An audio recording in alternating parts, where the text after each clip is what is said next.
ici, nous avons le questionnaire communautaire. Nous allons appuyer dessus pour pouvoir commencer. Donc, ici, c'est le pseudo du binôme, du superviseur. Et ici, nous allons mettre le mot de passe. Chaque superviseur aura son pseudo et son mot de passe. Voilà. Ici, je vais commencer quand même par certaines précautions à prendre. Déjà, pour cette application, contrairement à l'application ménage, pour cette application, dès le moment où je me connecte, j'ai 24 heures. Donc disons que là, je me suis connectée à 12h59, j'ai jusqu'à demain à 12h59. Au-delà de cette période, si je veux me reconnecter, il faut absolument que j'ai une connexion Internet. Donc d'ici demain 12h59, je peux aller sur l'application, l'utiliser et tout sans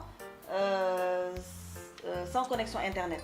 Mais au-delà de 24 heures, il faut absolument avoir une connexion Internet pour se reconnecter et ensuite vous aurez encore 24 heures. Maintenant, le logiciel, l'application se présente comme suit.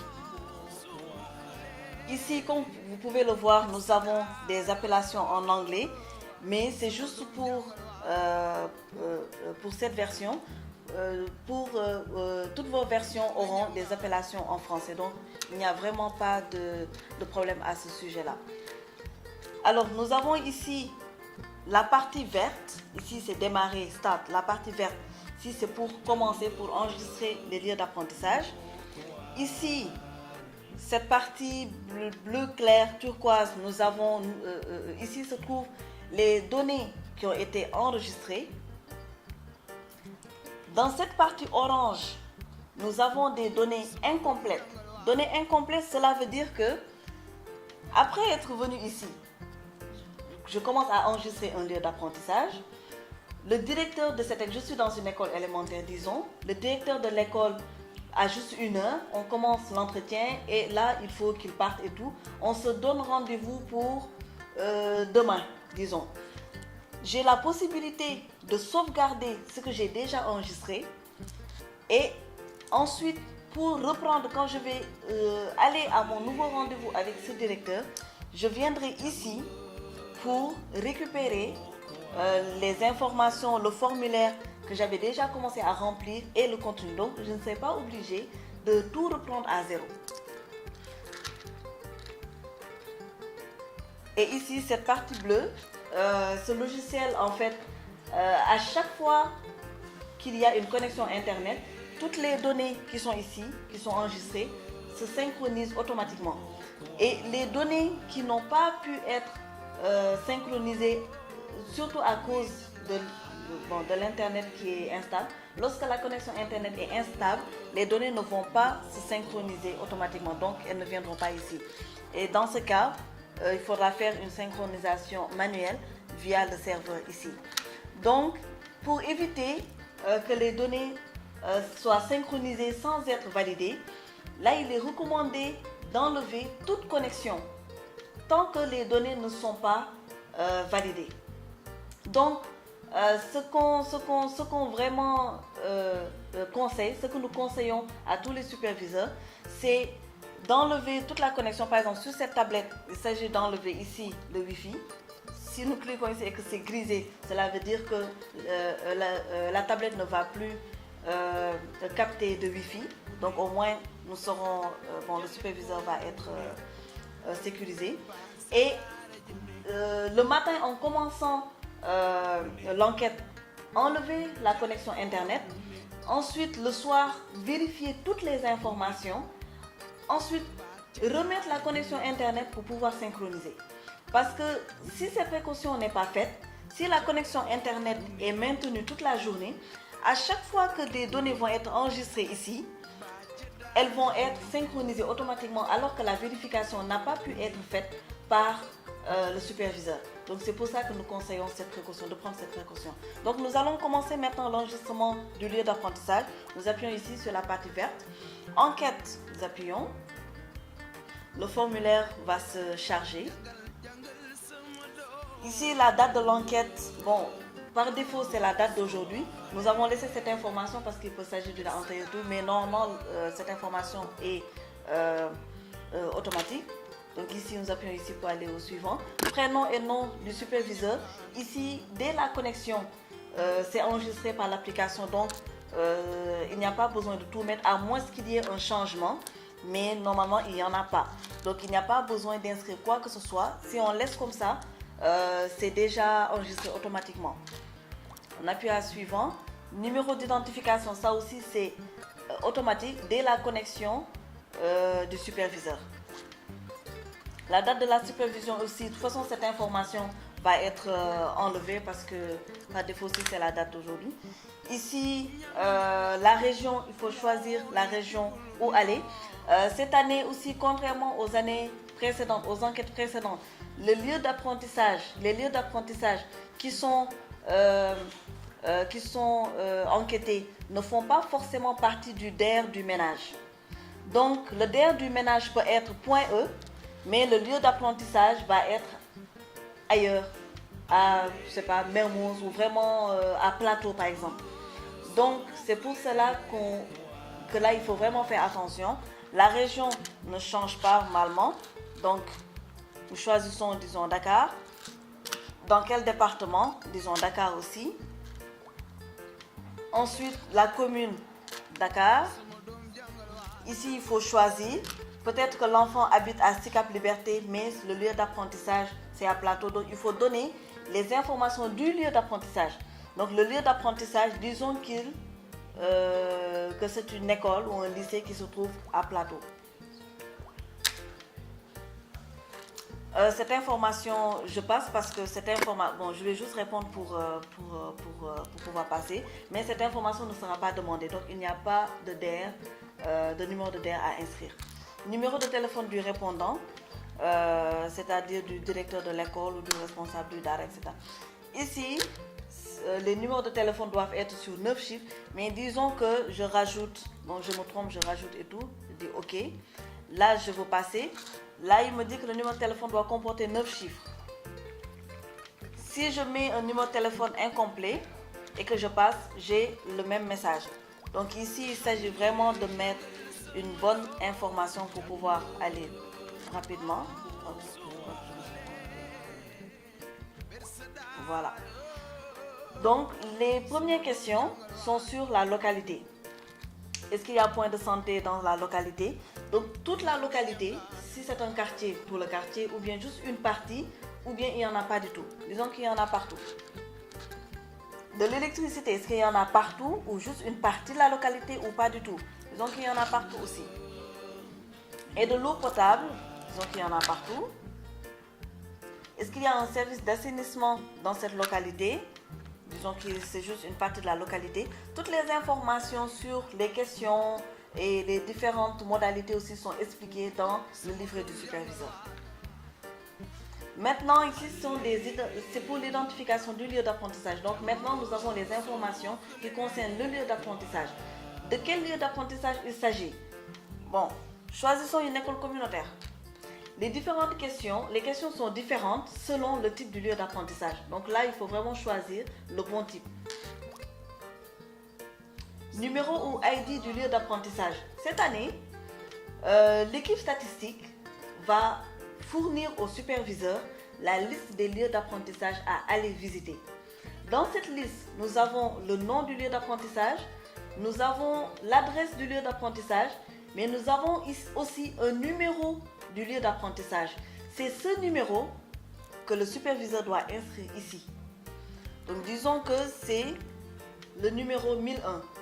Il faut vraiment choisir, inscrire le même numéro parce que sinon, cela va impacter les analyses qui vont suivre et cela va fausser les résultats. Donc il faut vraiment choisir le bon numéro. Avec ce numéro, nous pourrons voir les enfants qui vont à ce lieu d'apprentissage et corréler avec les analyses, pouvoir faire les analyses suivant les conditions du lieu d'apprentissage, tout ça. Donc, nous avons numéro. Le nom du lieu d'apprentissage, il faut inscrire le même nom d'apprentissage. Donc, école. disons que c'était le même que tout à l'heure, école Adamolo. Ici par contre, il faut tout mettre en majuscule. Pour mettre en majuscule, il faut appuyer 2 fois ici. Ce bouton, il faut appuyer 2 fois. Voilà. Donc, école Adamolo. Ensuite, de quelle école communautaire il s'agit? Choisissons école communautaire de type 3, disons. Ensuite, maintenant nous avons les questions sur le directeur du lieu d'apprentissage. De quel directeur il s'agit? Nous avons une femme ici. Le plus haut diplôme académique obtenu par ce directeur, disons le bac. Est-ce que ce directeur a suivi une formation de renforcement de capacités managériales et techniques en tant que directeur? Donc ce n'est pas avant que la personne accède au statut de directeur, mais en tant que directeur ou directrice, est-ce que la personne a suivi une formation de renforcement de capacités managériales et techniques? Disons que oui. Depuis combien de temps cette personne occupe la fonction de directeur ou directrice de ce lieu d'apprentissage? Disons 2 ans. Nombre total de lieux d'apprentissage de salles de classe dans ce lieu d'apprentissage, disons 5. Nombre total d'enseignants, nous en avons 6. Ici, il s'agit du nombre de garçons et de filles pour chaque niveau, donc CI, CP, etc. Mais de toute façon, ça va s'afficher autrement. Ici, nous pouvons passer. Donc, ici, nous allons inscrire pour être certaine de pouvoir passer aux questions suivantes. Que tant que les questions ne sont pas répondues, nous ne pouvons pas passer à la phase suivante.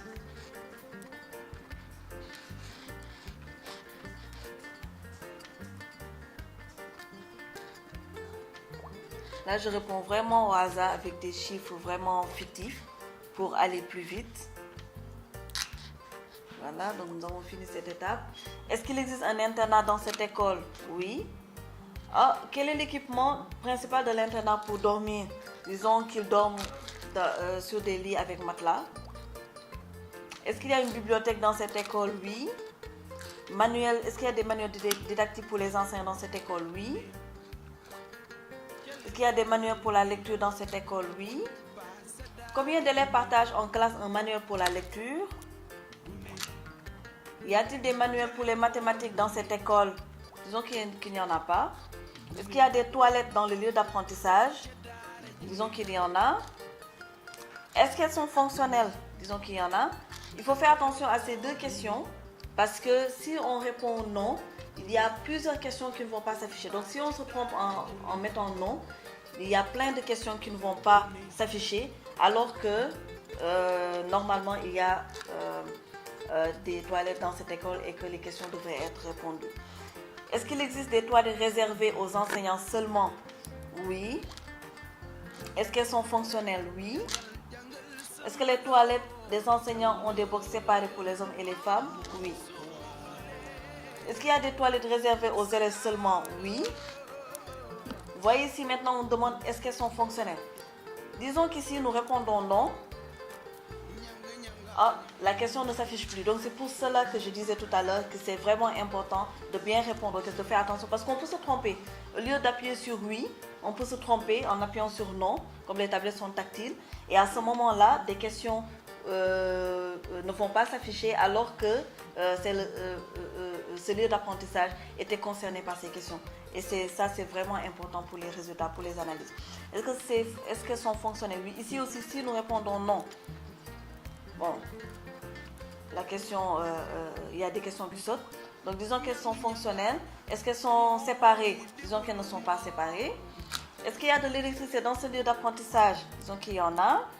Est-ce qu'il y a un point d'eau potable dans ce lieu d'apprentissage? Disons qu'il n'y en a pas. Est-ce que le lieu d'apprentissage est clôturé? La notion de clôture aussi est expliquée dans le livret. Combien d'abris provisoires ont été utilisés durant l'année académique 2015-2016? Disons qu'il y en a... Bon, disons-nous qu'il n'y en a pas. Tout à fait possible. Nombre total de tables bancs ou de tables et chaises qui sont fonctionnelles. Donc il y en a 12. Est-ce qu'il y a un tableau dans chaque salle de classe? Oui. Est-ce qu'il y a une cantine dans cette école? La notion de cantine aussi est expliquée. Il ne s'agit pas de la cafétéria à la porte de l'école où l'enfant va payer et tout. C'est vraiment la cantine de l'école qui peut être, comme nous voyons ici, gratuite ou payante. Donc, c'est vraiment, il faut vraiment bien poser la question aux répondants. Est-ce que la cantine fonctionne toute l'année? Oui. Est-ce qu'il existe une infirmerie, une boîte de pharmacie d'urgence des premiers secours dans ce lieu d'apprentissage? Disons qu'il y en a. Est-ce que l'école est équipée d'une salle informatique fonctionnelle? Disons que oui. Ici, en répondant non, il y a une question qui ne vient pas. Donc ici aussi, il faut faire attention. Donc, disons que l'école a une salle informatique. Est-ce que la salle informatique est dotée d'un réseau Internet? Disons que oui. Est-ce qu'elle est accessible aux élèves? Si c'est oui, de quelle façon? C'est gratuit ou c'est payant? Oui, disons que c'est gratuit. Les enseignants utilisent-ils des ressources numériques ou outils informatiques comme outils didactiques? Il peut s'agir d'ordinateurs ou de tablettes, mais il peut aussi s'agir de projecteurs ou de choses comme ça. Donc, c'est vraiment outil didactique. Donc, il y en a dans cette école. Coordonnées GPS, enregistrement du lieu. On appuie dessus, on attend quelques minutes. Maintenant, c'est bon. Les coordonnées GPS ont été enregistrées. Voilà, le temps de l'interview. En minutes, disons que ça a pris 1 heure. Normalement, ça devrait prendre beaucoup moins. Sauvegarde du... voilà. Donc, en appuyant sur suivant, en allant au suivant, automatiquement, c'est enregistré. Là, nous voyons que ce que nous venons d'enregistrer se trouve ici. Le formulaire que nous venons d'enregistrer se trouve ici. Voilà. Donc, nous avons ici tout l'historique. Si par exemple, nous avions commencé, si ici nous avions commencé une nouvelle enquête, ici, c'est bon. Nous sommes venus ici. Nous avons rempli les questions jusqu'ici. Ici, nous choisissons Mour, commune de Saly-Portudal. Numéro de DER. Je rappelle que cette information ne sera plus demandée. Numéro de téléphone.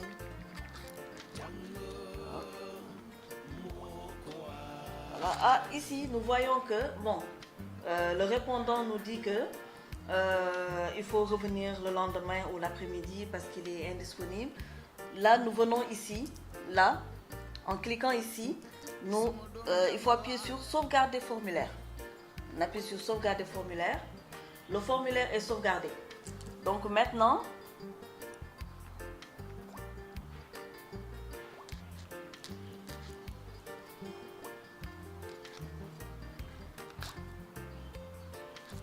voilà, sauvegarder.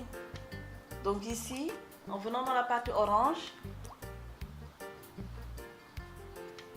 nous avons ce que nous venons de mettre.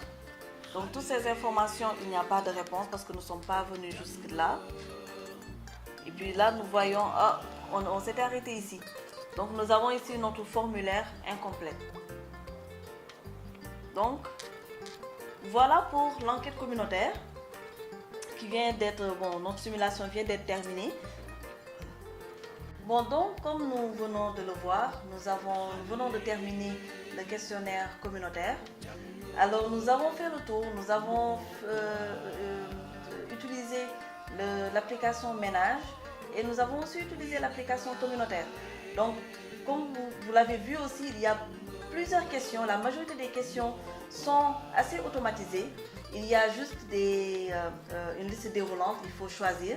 Là où il faut faire attention, c'est dans les choix. Comme c'est tactile, parfois on peut se tromper. Au lieu de choisir la modalité au-dessus, on peut se tromper en cliquant sur celui du bas ou vice-versa.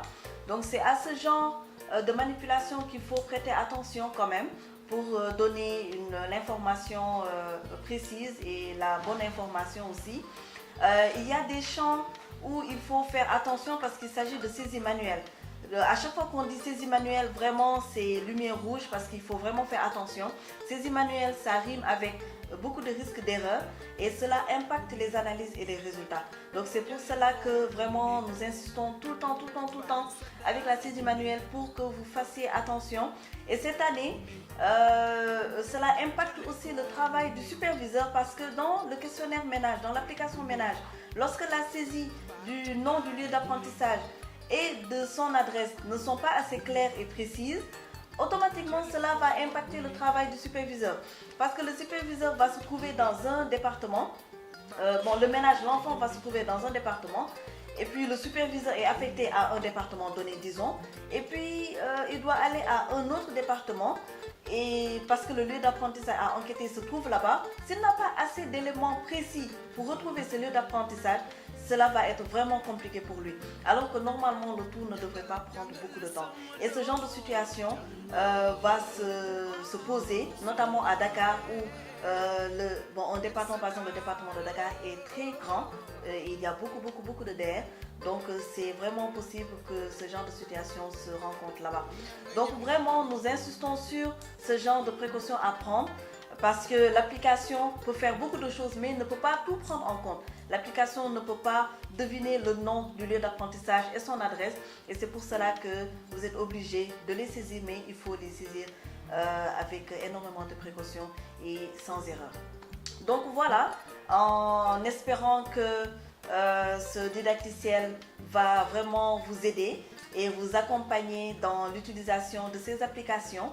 Nous avons vraiment fait en sorte d'être le plus détaillé possible afin de pouvoir répondre à vos questions et que vous puissiez, et que ça soit vraiment un tutoriel pour vous accompagner dans chaque question et que vous ayez le moins de problèmes possible et être le plus autonome possible aussi.